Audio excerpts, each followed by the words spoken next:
Indeed. Channeling is so interesting to me. It's like my new hot topic.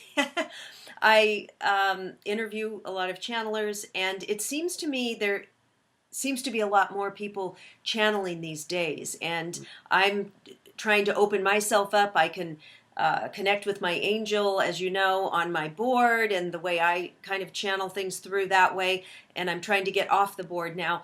Um, if you could just speak a little bit to why are more people channeling now? Are is it possible for anyone to be a channel if we desire it?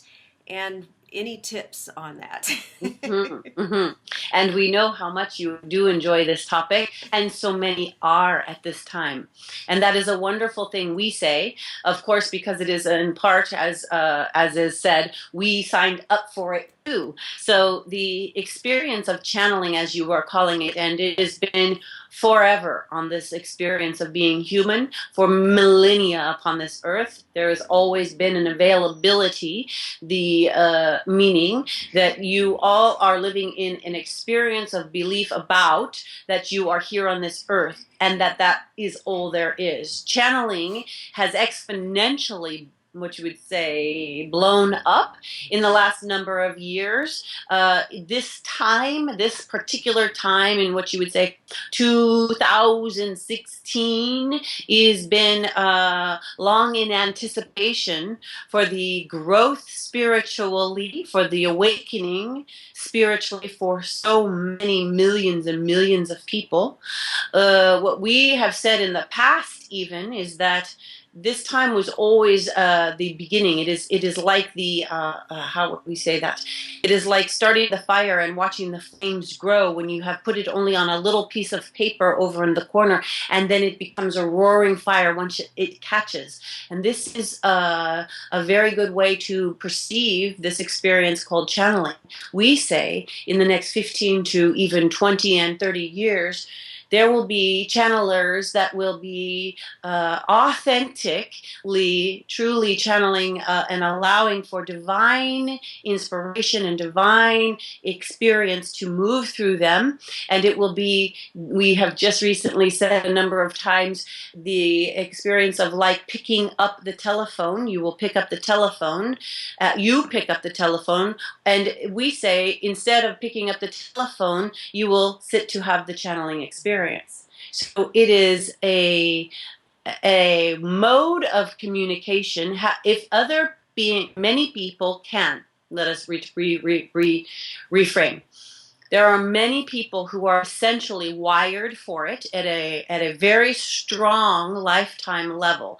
What we mean by that is having a soul incarnation in many lifetimes before that in some ways readied them, and they carry it into this lifetime, or they have carried it into other lifetimes, or in this lifetime they are learning certain aspects of this side of life and they are going to carry it into another lifetime.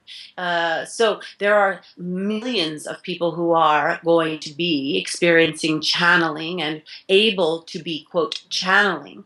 This is literally like allowing oneself to plug in, and that is a good way to say it, and download from a higher consciousness. So because you do not realize when you are living in the third dimensional reality and you haven't fully awakened to those places within you that there is so much more going on here. And one of our intentions and our purposes, mission, you could say, along the way here, even with our beloved channel, has been to be a beacon for others to recognize that there is even this possibility. And this that our channel is doing and that we come forth to do and offer in every way possible is just but the beginning. It is like, as was said many years ago with our channel, that she is and we are the way showers. There are many who are the way showers. What we would say too is that for those who are connecting to this modality, those that are connecting to the desire for it and or the information to be very interested and fascinated by it, checking in with your highest self, meaning if it feels true, let it be true. If it is not feeling resonant, then let that set aside. Does that make sense? Yes. Mm-hmm. And how? important is the pineal gland for channeling? We hear now this is a big deal, decalcifying the pineal gland and doing all these things, and the fluorides calcified it, and all of this, and we're trying to frantically get that clear. Hmm. And yet there are those people who will, quote, never get it clear, and if they were to be, quote, dissected, we give a big smile on that, their pineal gland might not be as clear as another's, but they were indeed having a very experientially awakening life. Does that make sense? Yes. So not everyone, it is not, what we want to say about that is, yes, it is important, and yes, take out the fluoride, and yes, do the things that you feel and you recognize, or you are getting new information about and feels like the resonant particular right thing for you. Try it out, see how it works, see how you feel, but it is not the absolute requirement. Mm-hmm. Now, it does most definitely help. And there are certain stages of life's development for every soul. So we cannot give it a blanket statement. We could say individuals throughout their lifetime will have certain potential, what you would say, portals, openings, opportunities, where more will open up for them, and they have the choice. Mm-hmm. There are many beings, human beings, that we have talked to who have said, yes, I remember when I was 19, or I was 27, or I was 34, at various ages. And they had very profound experiences in the dimensional world, in the different dimensional world. They may have had a very strong clairsentient experience or clairvoyant experience, or they may have literally seen or experienced something other than what their third dimensional reality was used to. But for whatever reasons in that soul's life, they chose to absolutely not go there. And then there will be another person who would say next to them, oh my goodness, you had that happen and you closed it down, you said no? And the other one sitting there would say, yes, I did, and be astounded that the other one over there would want to have the experience. Do you see? Mm-hmm.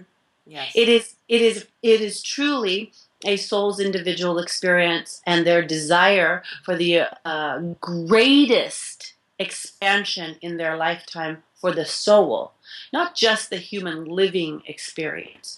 It is as if the soul is a good record keeper. We simplify it by saying you literally take in everything in a human experience, and it is for the soul. It is not the human that it is. Because the human that you are, which has so many wonderful attributes for the form, is the body, essentially. There's so much more that we say we love and appreciate and know about you as human beings, but the soul is what it is that we are saying is the greatest reason you are here. So you gift yourselves with whatever it is that will give you the greatest expansion in that lifetime. And for some, there may be a desire to truly open, but there also may be something there that needs clearing first, and that is the work before the opening could come. Does that make sense? Yes. And speaking of other dimensions and souls, so we've seen a lot of people lately passing on, a lot of our beloved celebrities, and I have friends and things that are losing people. And other dimensions, I always, with my work and study, I don't picture them going off somewhere. I think that they're right here with us, but we just aren't open to connect with them. Is that true, that they are on another dimensional plane, but they are still with us? If we could open up, would we see the room crowded with people that have passed on to a new dimension? Very often. And it is also that they are beyond just that experience too, just as you are. You are all so multi-dimensional. Mm-hmm. So it is not just that they leave their bodies and the death experience happens and then they move into the invisible form here where you are, and that is it. No, they are multi-dimensional at that point too, only they are freer from the body, so their experience is different than you being a multi-dimensional being still within the body having this experience here. Did that make sense? Oh, yes.